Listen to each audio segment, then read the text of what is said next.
Assalamualaikum warahmatullahi wabarakatuh. Perkenalkan, nama saya Desi Siti Fatimah. Di sini saya akan menceritakan sejarah Bani Abbasiyah.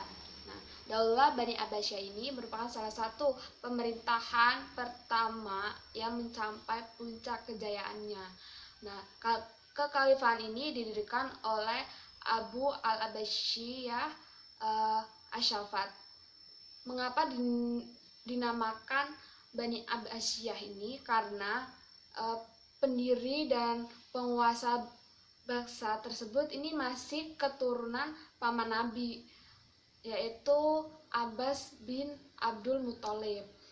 Nah, khalifah ini didirikan pada tahun 750 Masehi, di mana ketika Abbas ini menaklukkan Khalifah Marwan II, yaitu pemimpin Bani Umayyah pada saat itu.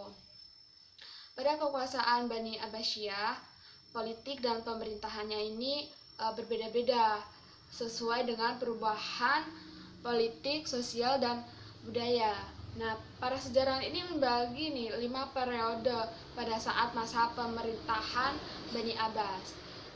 Periode pertama ini disebut dengan periode masa penguasa Persia. Periode kedua ini disebut dengan masa penguasa Turki, dan periode ketiga ini disebut dengan masa penguasa Persia kedua.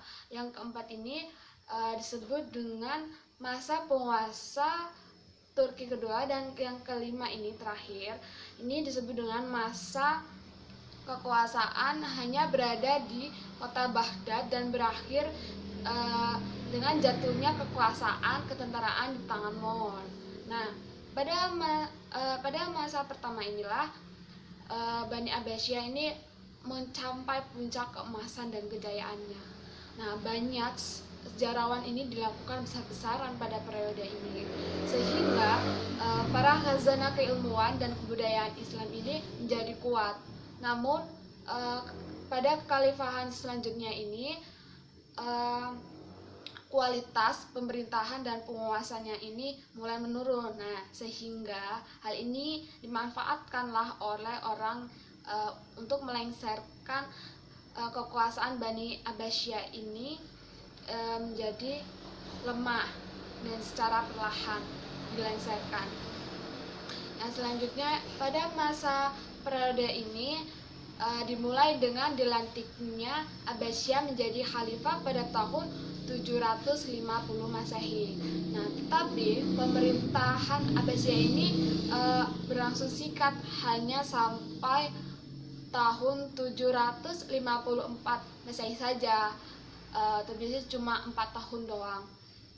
Nah, kemudian ini dilanjutkan atau digantikan oleh Abu Ja'far al-Mansur. Al-Mansur sendiri ini merupakan khalifah yang kuat serta keras dalam menghadapi musuhnya seperti sisa-sisa Bani Umayyah dan kaum Khawarij.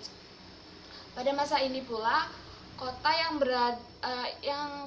awalnya berada di dekat Kafah ini dipindahkanlah ke kota Baghdad dengan bertujuan untuk menstabilitaskan negara yang baru dibangun tersebut.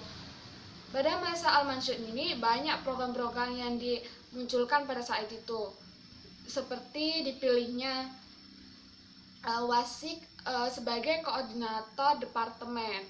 Nah, pada masa itu pula pengertian khalifah ini kembali dirubah. Dia berkata, sesungguhnya saya ini adalah penguasa Tuhan di buminya. Nah, dengan begitu pengertian khalifah menurutnya ini dilanjutkan kepada generasi selanjutnya yang dimandatkan oleh Allah dan bukan manusia.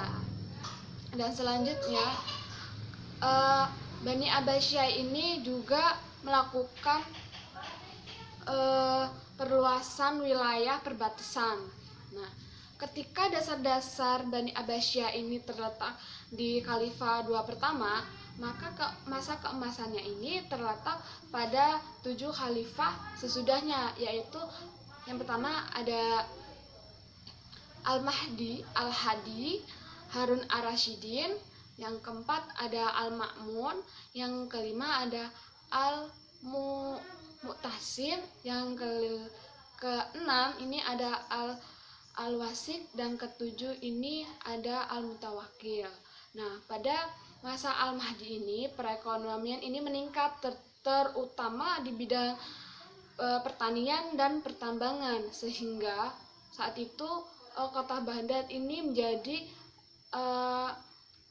pelabuhan yang sangat penting. Nah, selanjutnya pada khalifahan yang mencapai puncak keemasan ini pada masa Harun Ar-Rasyidin dan putranya Al-Ma'mun. Pada masa ini perkembangan zona keilmuan dan kebudayaan ini mencapai puncaknya. Dia juga membangun banyak lembaga pendidikan, rumah sakit, dan farmasi. Bahkan pada masa ini pula negara Islam ini menjadi peringkat terkuat dan tidak tertandingi. Bahkan pada masa Al-Ma'mun ini didirikanlah sebuah pusat kajian ilmu dan penerjemah.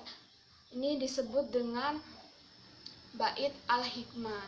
Nah, pada masa ini pula Baghdad ini menjadi pusat kajian keilmuan. Yang khalifah selanjutnya itu ada Al-Mu'tasim. Dia ini memberikan peluang kepada orang-orang Turki untuk masuk ke pemerintahan. Nah, keterlibatan mereka ini dimulai dengan sebagai tentara pengawal. Nah, beda nih dengan pada saat masa Bani Umayyah. Bani Abbasiyah ini menggunakan sistem ketentaraan. Nah, ketentaraan ini mereka dilatih sebagai prajurit yang profesional. Nah, sehingga pada masa Bani Abbasiyah ini kemiliteran sistem kekuatan militer ini dia menjadi sangat kuat. Nah, walaupun demikian pada periode ini banyak nih rintangan dan gerakan politik yang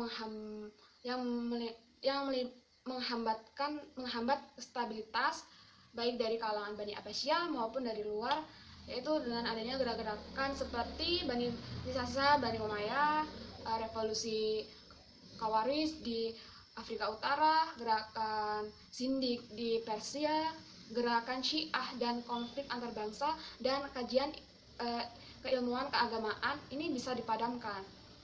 Namun, khalifah setelah 7 khalifah ini mengalami penurunan, baik dari segi penguasaan ataupun pengaruh. Dan masa kekuasaan Bani Abbasiyah ini berakhir dengan terbunuhnya Al-Mu'tasim dan putranya di tangan Mongol yang dipimpin oleh Hulagu Khan. Nah, terima kasih.